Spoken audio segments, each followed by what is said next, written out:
Now this is going against all the popular teaching. People have been telling you, first you must love yourself before you love anybody. Whatever your emotional process is just local gossip. Enjoy it if it's nice, but don't believe it. You're a little in love with yourself. You are heading towards schizophrenic condition. Sadhguru, I have tasted many times something of the beyond, but still I get stuck in many small petty issues. How do I overcome this and always maintain equilibrium? So you have tasted the beyond, but now petty things still entangle you. So,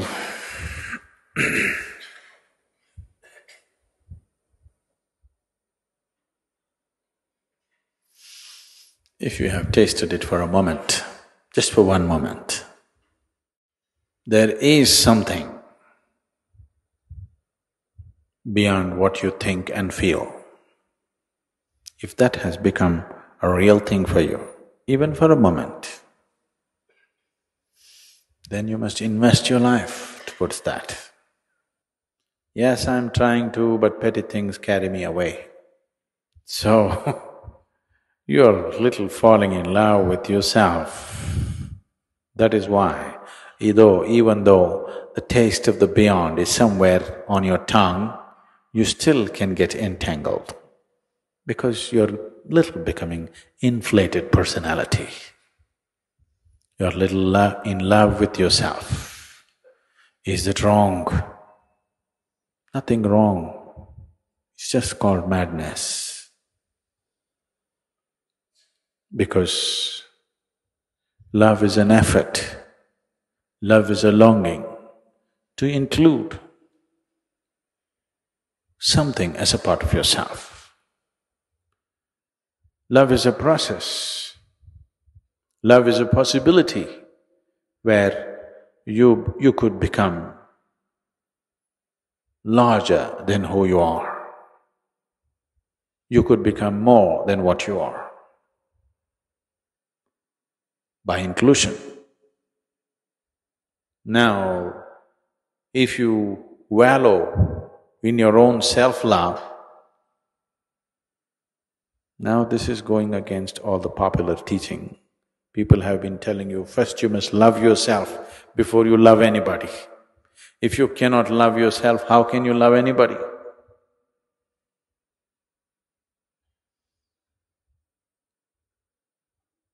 If you say, I want to love myself, now you are heading towards schizophrenic condition. Now you're creating two in one. If you want to ensure that you never go insane, the first and foremost step that you need to take is, you take away all divisions and you see this is an individual. An individual means he cannot be further divided, he's indivisible. You cannot divide him anymore. This is one entity, you can't make it into two. If you make it into two, I love myself, now you're heading towards madness. First step has been taken. If life situations cooperate, you will get there quick. If life situations don't create that situation for you, you may manage within socially accepted levels of that madness.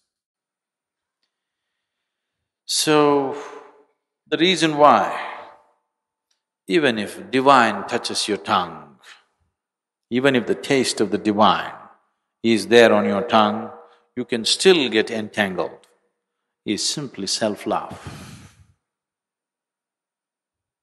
It is a sure step, first step towards madness. Whether you're going to get there to the asylum status or you will get only to the ashram status is subject to many things. But This happened to a man. He wanted to enroll himself in a college. So he saw a big building and walked in. There they had registration forms, he filled up everything. He signed, and when he went to the official to give it, to be enrolled in the college, the official said, "But this is not a college, this is an asylum." Then the man said, "But no, I wanted to join a college." But the official said, "No, this is an asylum." Then the man thought, "But I have already filled my registration form. So what difference, I will join up."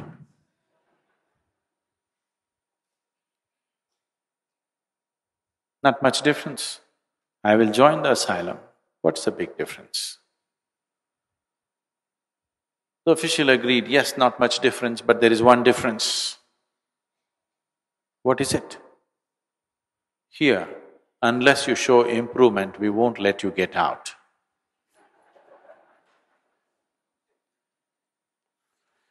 So,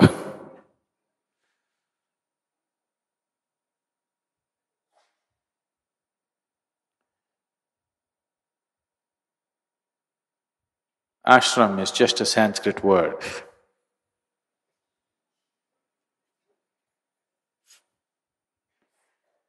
An English word would be too insulting. So, ashram.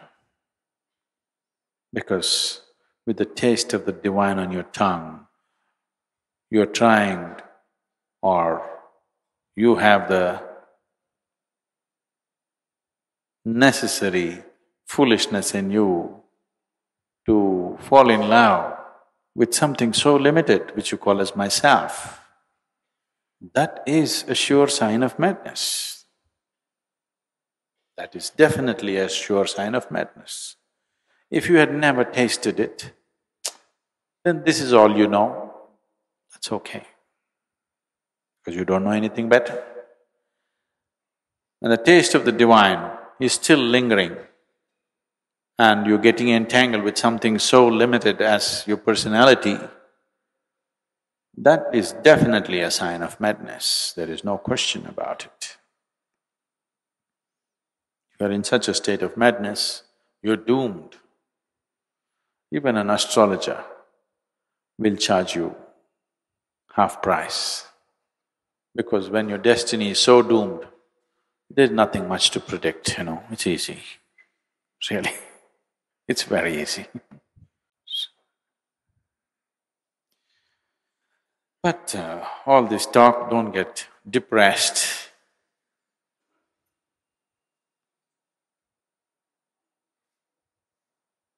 Should I be an optimist or a pessimist on the spiritual path?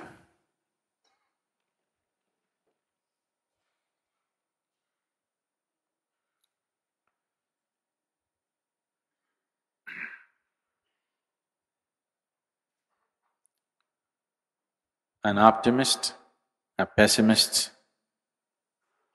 and a realist were at the breakfast table. An optimist, there was a closed pitcher, a dish, a container, and the optimist looked at it and said, "Please pass me the cream."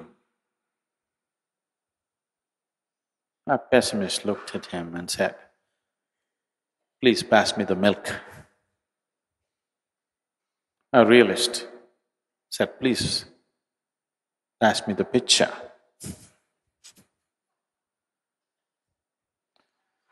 So, if you're an optimist, you will be misled. If you're a pessimist, you'll be misled. So when you're down, I up you. When you're up, I down you. Because I want you to be a realist. Only one who is in contact with reality will grow. Others, optimists will hallucinate, pessimists will get depressed. Both will not get anywhere. You have to be a realist. You are willing to see everything the way it is. No hype, no depression. You just where it is. Most important. It's extremely important. So when I see you in a high, I put cold water on you. When you see you're low, I set fire to you. Don't think I'm playing with you. I'm just trying to bring you down to reality. If you go off this way, you're going away. If you go off this way, you're going away. We need you in reality. Only in reality you grow. Growth is possible only in reality. It's the existential which can transcend the psychological. Whatever it does, transcendence is also empty. Transcendence is also false in the psychological. There is no such thing as transcendence in the psychological sphere of your life. Transcendence has to be existential because it is in the existential that your essential process of life is rooted in. What is happening in your mind, your thought and your emotion are psychological. They are just a small offshoot of life. It's not life. Right now, it may be keeping you fully engaged. Your thought and your emotion may be keeping you fully engaged right now, but it is just a small offshoot of life. It is not life. You can think what you want. Even if you're fast asleep, you're still life. In fact, you're more life when there is no psychological activity. If you have known a few moments of what you call as beyond, those were few moments where you were free from the psychological. Those few moments of freedom from the psychological, you are more present than ever. Years of living, a few moments where you are free from the psychological process were the most significant moments of presence in your life. So, that little taste that you have known, you must invest your life in that direction, not what your thoughts say, not what your emotions say. Your emotions and thoughts can say whatever they want. They will say one thing today, tomorrow morning they'll change their opinion. They're just like the local gossip. It keeps shifting. It keeps shifting what people are talking about today and what they're talking about tomorrow. Similarly in your mind, whatever your thought process is, whatever your emotional process is just local gossip, very localized to you.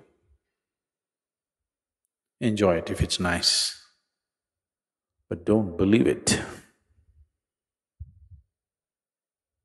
If you like the gossip, you enjoy it. Gossip is for entertainment. You don't start your spiritual process on gossip. You don't start anything that really matters on gossip. If the taste of the divine has come to you, then you will see entertainment doesn't mean anything. Suddenly entertainment doesn't mean anything at all to you, because all entertainment looks too stale and ridiculous for one who has tasted the real thing.